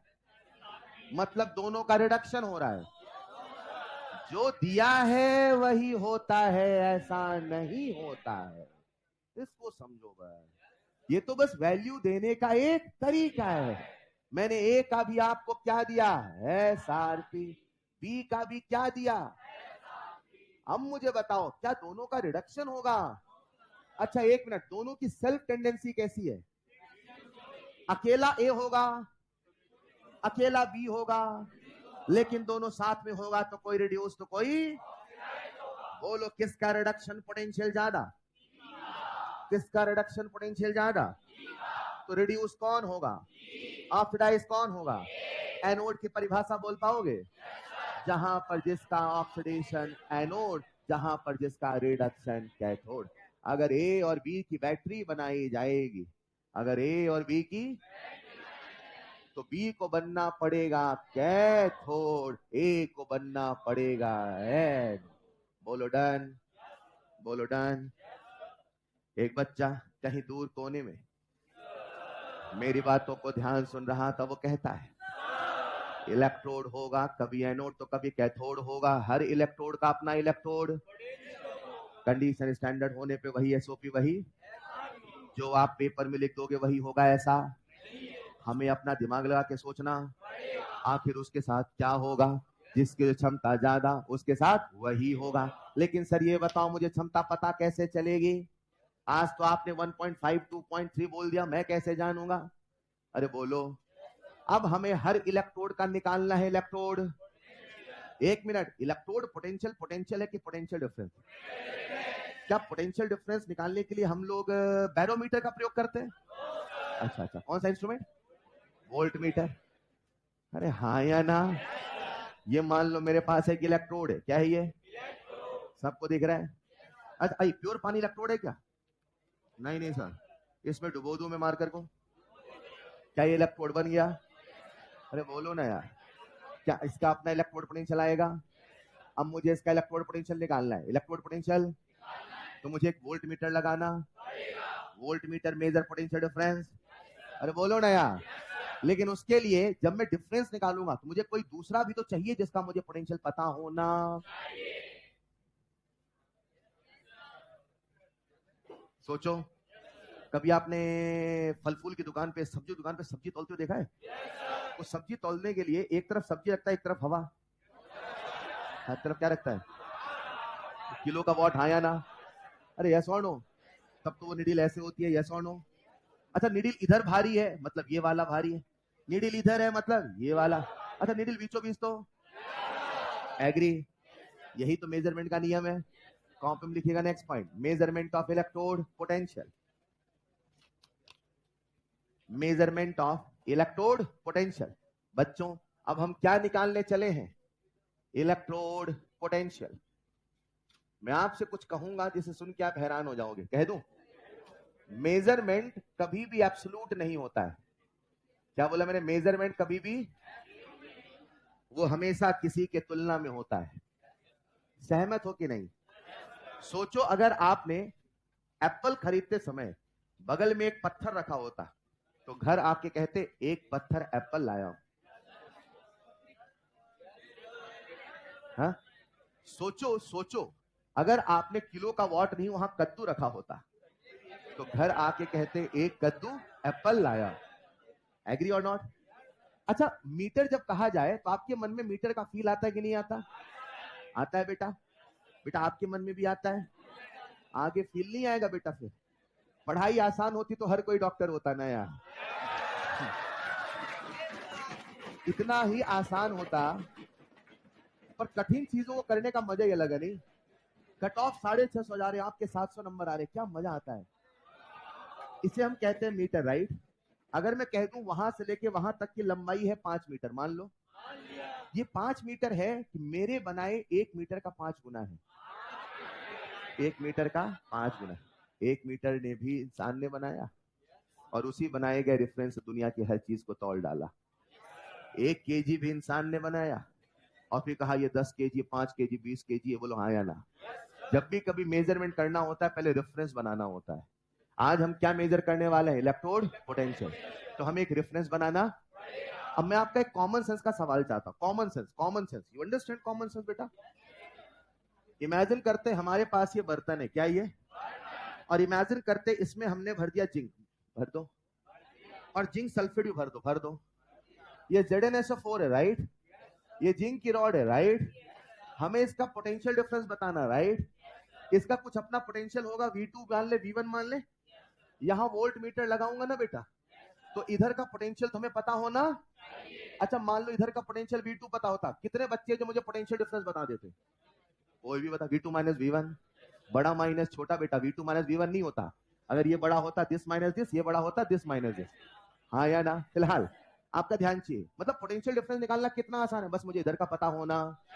अब ये जो है इसे हम कह रहे हैं रेफरेंस, क्या कह रहे हैं? अगर हमें करना इलेक्ट्रोड पोटेंशियल का मेजर, तो हमें एक रेफरेंस बनाना। 10 मिनट की थ्योरी है, फिर अपन ईसीएस में उतरते हैं, राइट? एक चीज लिख लो कॉपी में, मेजरमेंट ऑफ इलेक्ट्रोड पोटेंशियल। लिख लिया क्या? लिखना first point, measurement is always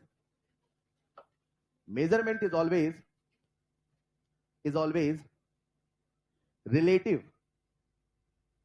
measurement is always relative. Measurement हमेशा ही रिलेटिव होता है, एग्री और not? Point number 2, to measure electrode potential, to measure electrode potential, to measure electrode potential, first of all we have to make our reference। हमें हमारा reference बनाना पड़ेगा। Wait के लिए केजी बनाया, लेंथ के लिए मीटर बनाया। आओ देखते हैं इलेक्ट्रोड पोटेंशियल के लिए हमने क्या बनाया। First of all we have to make our own reference electrode. लिख लिया क्या? नीचे लिखिएगा नेक्स्ट पॉइंट, रेफरेंस इलेक्ट्रोड। क्या मुझे ये बताने की आवश्यकता है रेफरेंस का मतलब क्या है? ये हमारा रेफरेंस है। ऐसा कहते घर वाले कहते उस बच्चे के जैसा बनो, रेफरेंस है, आइडियल, हाँ या ना? ऐसा सुना होगा आपने। ये है हमारा रेफरेंस इलेक्ट्रोड। अब हमारे सिलेबस में आज से कुछ साल पहले तक हम लोग बच्चों को दो तरह के रेफरेंस इलेक्ट्रोड पढ़ाते थे। एक को कहते थे प्राइमरी, लिख लीजिए, एक को कहते थे प्राइमरी और एक को कहते थे सेकेंडरी। अगर आप फील करना चाहें तो ऐसे फील करें, सब्जी वाले के पास कभी किलो का वॉट होता है, और अगर कभी किलो का वॉट नहीं होता तो कभी पत्थर तो कभी कद्दू होता है, लेकिन वो सब्जी तोलना बंद नहीं करता है, हाँ या ना? हरिया सोनो, मेरी बात को समझिएगा। हमारे पास भी दो तरह के रेफरेंस हैं, एक है प्राइमरी और एक है, ऐसा समझा जाए ये हमारा स्टैंडर्ड किलो का वॉट है मान लो, और इसके ना होने पे, इसकी कमी होने पे लोगों ने बनाया इसे। किसे बनाया?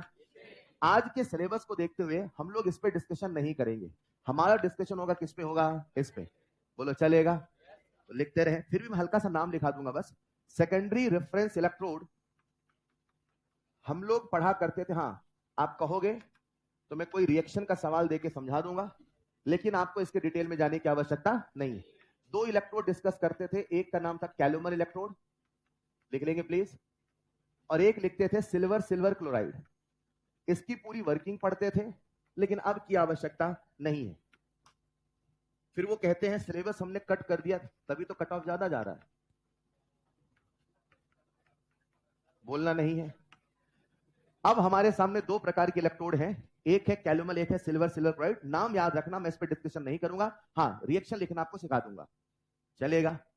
हमारा जो मेन डिस्कशन होगा वो किस पे होगा? Primary reference electrode. मन में फील कर लो हम क्या निकालने चले हैं? Electrode potential. उसके लिए हम क्या बना रहे? रेफरेंस। हमारा मेन फोकस किस पे? Primary reference electrode. हमारा जो प्राइमरी रेफरेंस इलेक्ट्रोड है उसे कहा जाता है स्टैंडर्ड, उसे कहा जाता है, उसका नाम है, जैसे वेट का मेजरमेंट किस में करते हैं? किलोग्राम।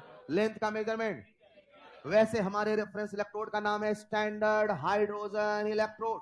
क्या नाम है बेटा? Standard hydrogen electrode. हाँ बेटा, वेरी गुड, बहुत टैलेंटेड है आप। इसे कहा जाता है SHE, और कई बार इसे मार्केट में कहते हैं NHE। सही और नहीं, सही और नहीं, सही और नहीं। समझाता हूं क्या, लिखिएगा। Standard hydrogen electrode, short form लिख लें SHE, और NHE। NHE का फुल फॉर्म है नॉर्मल हाइड्रोजन इलेक्ट्रोड। लिख ले कॉपी में, normal hydrogen electrode, normal hydrogen electrode, normal hydrogen electrode. समझाता हूं। एस का मतलब स्टैंडर्ड, मतलब वहां पे कंडीशन कैसी है, स्टैंडर्ड। बोलो हाँ या ना। एन का मतलब नॉर्मल, बोलो हाँ या ना। एक मिनट, मैं बता दूं, दुनिया में जितने भी इलेक्ट्रोड हैं किसी को रेफरेंस इलेक्ट्रोड बना सकते हो, बस एक शर्त होनी चाहिए। बस एक शर्त ये होनी चाहिए, वो जो रेफरेंस इलेक्ट्रोड बना रहे हो, अगर बगल वाला ऑक्सीडाइज हो रहा तो इसे रिड्यूस होना आना, अगर बगल वाला रिड्यूस हो रहा इसे ऑक्सीडाइज होना आना। मान लो फ्लोरीन टाइप की चीज है, मान लो, तो फ्लोरीन तो कहेगा मैं तो केवल रिड्यूस होऊंगा, तो फ्लोरीन कभी रेफरेंस इलेक्ट्रोड बन, जो भी रेफरेंस इलेक्ट्रोड बनेगा उसके अंदर एक टेंडेंसी होनी चाहिए, ईदर इट विल ऑक्सीडाइज और इट विल रिड्यूस। एक डायरेक्शन में कोई जाएगा वो रेफरेंस इलेक्ट्रोड बन नहीं। लिखना नेक्स्ट पॉइंट स्टार बना के। Next point, any electrode can be reference electrode, any electrode can be reference electrode, any electrode can be reference electrode. just समझ के, just it will have to oxidize, just it will have to oxidize as well as reduce, depends on the situation, as well as reduce depends on the situation. चलेगा बेटा? as well as reduce depends on the situation. Hello, copy में next heading डाल देना, standard hydrogen electrode, और next class में हम घुस जाएंगे इलेक्ट्रोकेमिकल सीरीज में और जलाएंगे बल्ब। चलेगा? तो नेक्स्ट क्लास पूरी रहेगी इलेक्ट्रोकेमिकल सीरीज के नाम। अभी आपका होमवर्क है, पुराना होमवर्क कंप्लीट करें और जितना पढ़ाई रिवाइज करके आओगे, आओगे क्या? एक लाइन का जवाब दे देना। किसी का मैं एसओपी लिख दूं मतलब उसका ऑक्सीडेशन हो रहा, किसी का एसआरपी लिख दूं रिडक्शन हो रहा, जो लिखा है वही होता है, ऐसा नहीं होता। ये सब कर्मों का खेल है, जिसके जैसे कर्म उसके साथ वही होता है। समझेंगे नेक्स्ट क्लास में। That's all for today, thank you so much.